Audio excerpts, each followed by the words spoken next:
Olá pessoal, tudo bem? Hoje a gente vai mergulhar numa ferramenta que é, sério, fundamental para qualquer marca de sucesso, o Manual de Marca Profissional. É ele que separa a ordem do caos e garante que um negócio seja visto como profissionalismo e a força que ele realmente merece.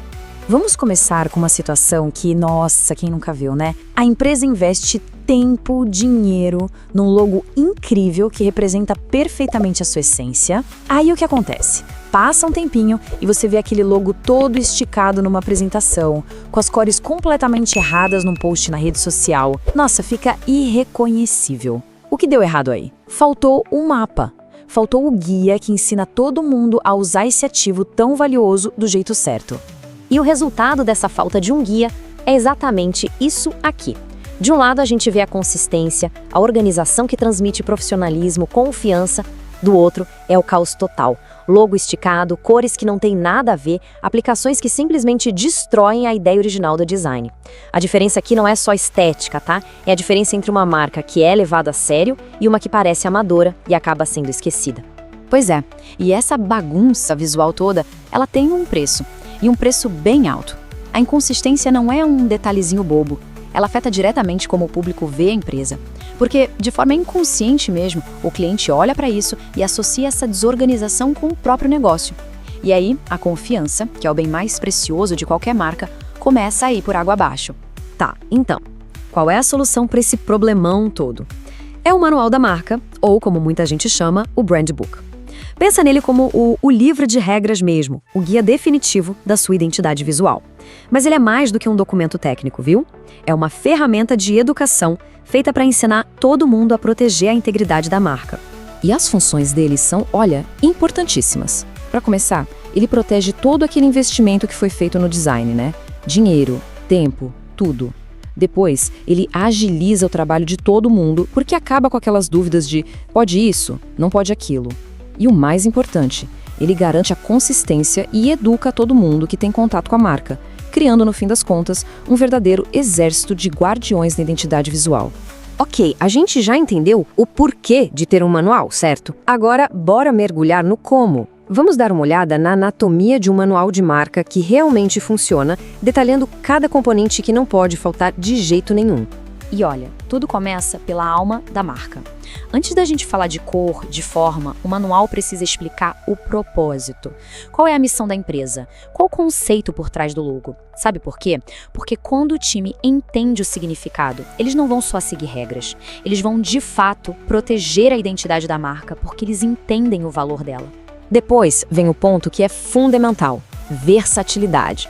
Não dá para usar a mesma versão do logo em todo santo lugar, né? Por isso, o manual precisa mostrar todas as variações aprovadas, desde a versão principal, a oficial, passando pela horizontal, que encaixa direitinho no cabeçalho de um site, até o ícone, sabe? O símbolo sozinho, que fica perfeito num perfil de rede social.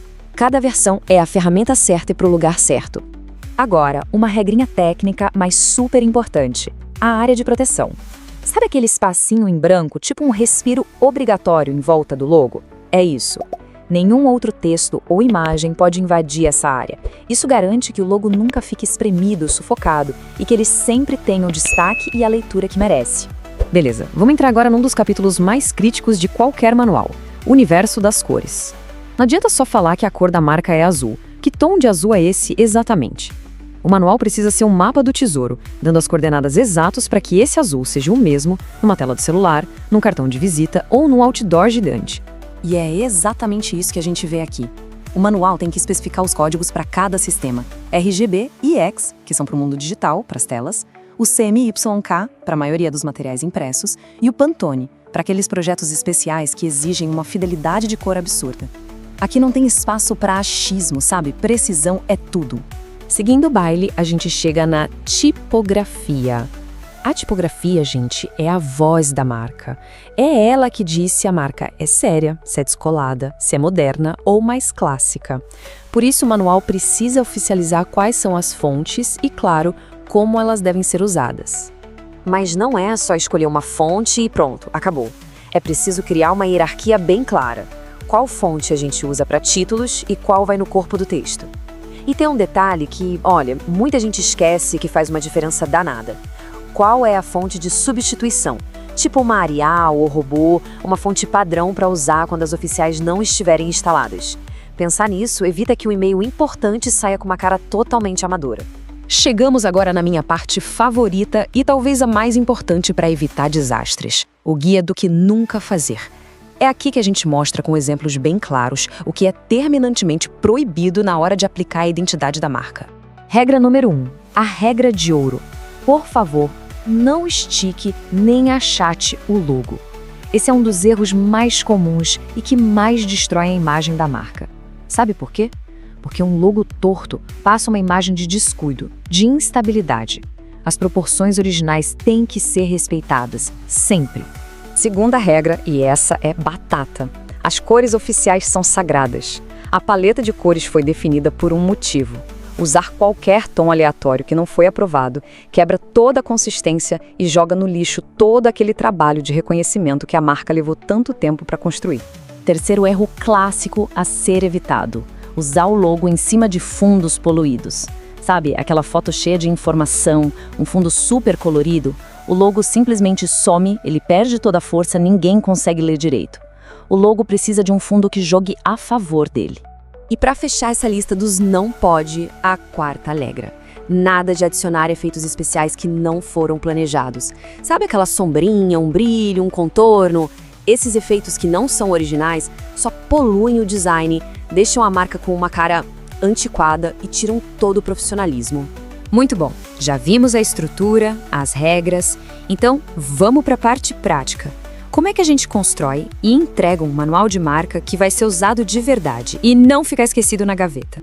Hoje em dia, a gente tem ferramentas excelentes para montar um manual. Para um controle total e profissional, Illustrator e InDesign são o padrão. Para quem busca agilidade e facilidade, o Canva ajuda muito com seus templates. E a grande sacada do momento são plataformas como o Notion. Por quê? Porque você cria um manual vivo, sabe? Um guia online que todo mundo pode acessar e que está sempre atualizado. No fim do dia, acho que tudo se resume a uma ideia muito poderosa, que está aqui nesta frase: a marca não pertence ao designer, pertence ao público. O manual garante que a mensagem permaneça pura e poderosa. O manual é esse guardião. É ele que garante que a mensagem da marca chegue como deveria, intacta. Não importa por quantas mãos ela passe. Olha, aplicar tudo isso que a gente viu é o que faz uma marca deixar de apagar incêndio e passar a ter uma gestão de verdade, estratégica. É o que leva um negócio para um outro patamar de profissionalismo.